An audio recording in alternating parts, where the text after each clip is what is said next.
जिस प्रयास से हम लोग जुड़े थे, जिस प्रयास को करना चाहते थे, उससे उनका विश्वास उस पर मैं नहीं जीत पाया। हम लोग सामूहिक तौर पर हारे हैं और आत्मचिंतन का समय है। हम लोग भी चिंतन करेंगे। जो लोग जीत कर आए हैं उनको खूब बधाई।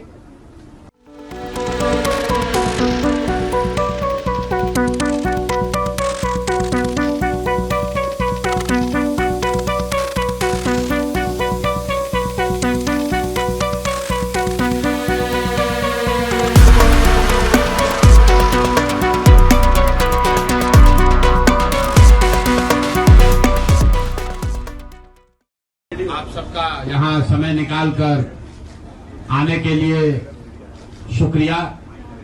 जिस दल को सिर्फ 3.5% वोट मिला है, उसकी प्रेस वार्ता में इतने प्रेस के साथी आए हैं, तो ये दिखाता है कि कुछ तो काम हम लोगों ने सही किया होगा। हम लोग बिहार आज से 3.5 साल पहले व्यवस्था परिवर्तन के संकल्प से आए थे। एक ईमानदार प्रयास किया है और उसमें बिल्कुल सफलता नहीं मिली, ये मानने में कोई गुरेज नहीं है।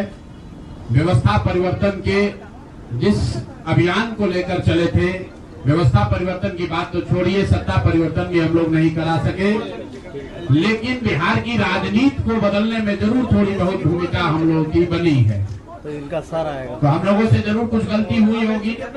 हम लोग के प्रयास में, हम लोग के सोच में, हम लोग के बताने के तरीके में जरूर कुछ गलती रही होगी कि जनता ने हम लोग को नहीं चुना है, जनता ने हम लोग पर वो विश्वास नहीं दिखाया। तो उसकी जिम्मेवारी जो है वो पूर्णतः मेरी है, प्रशांत किशोर की है, और वो जिम्मेवारी मैं 100% अपने ऊपर लेता हूं कि मैं बिहार की जनता को, अपने साथियों को, इस व्यवस्था से जुड़े हुए लोगों को, जिस प्रयास से हम लोग जुड़े थे, जिस प्रयास को करना चाहते थे, उससे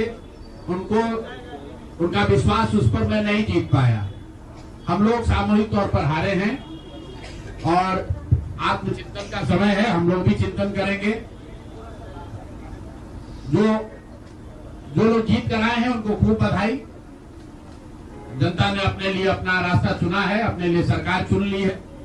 अब नीतीश जी और भाजपा के लोगों पर जिम्मेवारी है कि बिहार में जिन बातों को लेकर वो सत्ता में आए हैं, बिहार में तरक्की हो, बिहार में भ्रष्टाचार से जो जनता जूझ रही है, भ्रष्टाचार खत्म हो, यहाँ पर लोगों के लिए रोजी रोजगार हो, और सबसे बढ़ के जो मुद्दा है पलायन का, बिहार से पलायन बंद हो।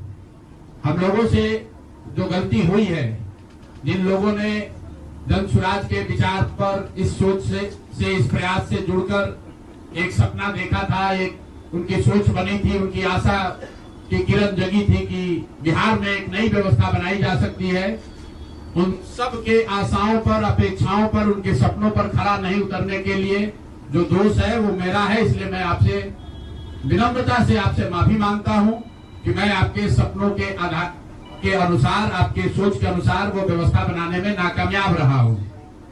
और प्रायश्चित के तौर पर मैं आज से 2 दिन के बाद 20 तारीख को गांधी विद्यारवा आश्रम में जो रास्ता गांधी जी ने बताया है, मैं अपने लोगों को, बिहार के लोगों को ये नहीं समझा पाया कि किस बात पर उनको वोट देना चाहिए, क्यों उनको नई व्यवस्था बनानी चाहिए। तो प्रायश्चित के तौर पर मैं अपने से विद्यारवा आश्रम में 1 दिन का उपवास, मौन उपवास रखूंगा। जो भी जन स्वराज के साथी हैं वो जहां पर है वहां, अगर वो समझते हैं कि हम लोग के प्रयास में, सोच में जो कमी रह गई, उसको सुधार के लिए प्रायश्चित के तौर पर हम लोग 1 दिन का सामूहिक उपवास रखेंगे। मैं खुद विद्यारवा, गांधी आश्रम विद्यारवा में रहूंगा, 24 घंटे का एक उपवास रखेंगे।